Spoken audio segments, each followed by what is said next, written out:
नमस्कार। घटना चक्र बुक वीडियो के इस शैक्षणिक मंच पर आपका स्वागत है। हमारा उद्देश्य है ज्ञान को सरल, स्पष्ट और सुलभ रूप में आप तक पहुंचाना। आइए आरंभ करते हैं अध्ययन और सफलता की इस यात्रा को। अच्छा, कभी सोचा है कि हमारी दुनिया की बहुत सी चीजें पर्दे के पीछे से चलती हैं?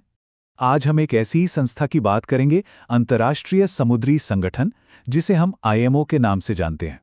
जरा सोचिए, हर साल अरबों टन सामान, मतलब तेल से लेकर खिलौनों तक सब कुछ समुद्र के रास्ते दुनिया भर में घूमता है। पर इतना बड़ा जो ट्रैफिक है, इसे कंट्रोल कौन करता है? कौन ये पक्का करता है कि सब कुछ सेफ रहे, ऑर्डरली रहे? इसी सवाल का जवाब छिपा है समंदर के एक अदृश्य नियामक में। चलिए पर्दा उठाते हैं इससे।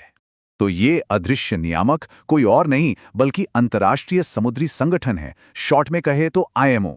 अब ये क्या है? देखिए, ये यूनाइटेड नेशंस की एक खास एजेंसी है। इसका काम सीधा साधा है पर बहुत जरूरी है। पहला, जहाजों की माने शिपिंग की सेफ्टी और सिक्योरिटी देखना, और दूसरा, जहाजों से जो समंदर में प्रदूषण होता है ना, उसे रोकना।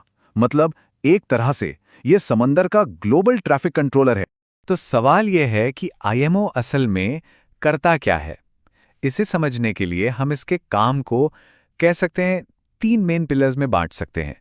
यही इसके पूरे मिशन की नींव है। सबसे पहला और सबसे जरूरी पिलर है शिपिंग सेफ्टी, मतलब समुंदर में लोगों की जान सुरक्षित रहे ये पक्का करना।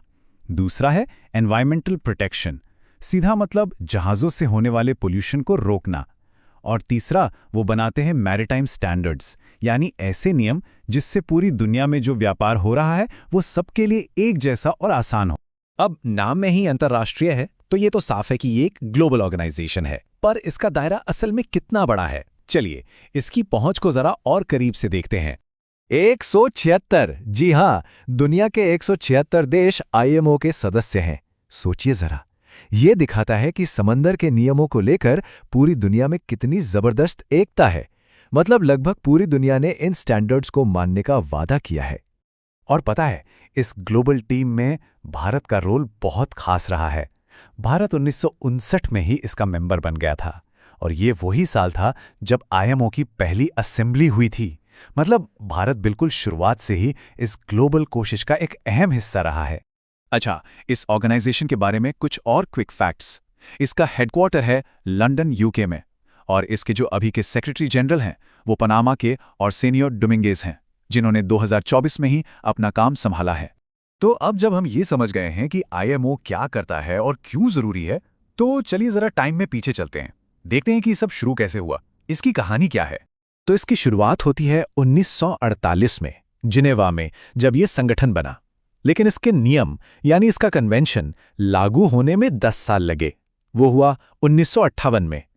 फिर एक और बड़ा मोड़ आया 1982 में, जब इसका नाम बदला गया। और जैसा कि हमने अभी बात की, 2024 में इसके 10वें सेक्रेटरी जनरल ने अपना चार्ज लिया। तो ये नाम बदलने की बात क्या थी?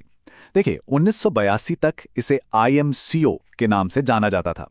पूरा नाम था intergovernmental maritime consultative organisation. काफी लंबा है ना? तो बाद में इसे छोटा और सिंपल करके IMO यानी अंतर्राष्ट्रीय समुद्री संगठन कर दिया गया। ओके, तो अब आते हैं सबसे जरूरी सवाल पर। ये सारी बातें, ये सब जानकारी हमारे लिए क्यों मायने रखती है? आईएमओ का रोजमर्रा की जिंदगी पर आखिर क्या असर पड़ता है? देखिए, सबसे बड़ी बात तो ये है कि आईएमओ की वजह से ही ग्लोबल ट्रेड मुमकिन हो पाता है। जो फ़ोन हम सब इस्तेमाल करते हैं, जो कपड़े पहनते हैं, इसमें से बहुत कुछ समंदर के रास्ते ही हम तक पहुंचता है।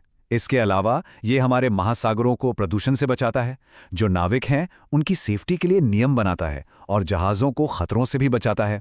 तो हाँ, इसका काम शायद हमें दिखाई नहीं देता, पर इसका असर वो बहुत गहरा है। और आखिर में बस एक सवाल जो सोचने वाला है।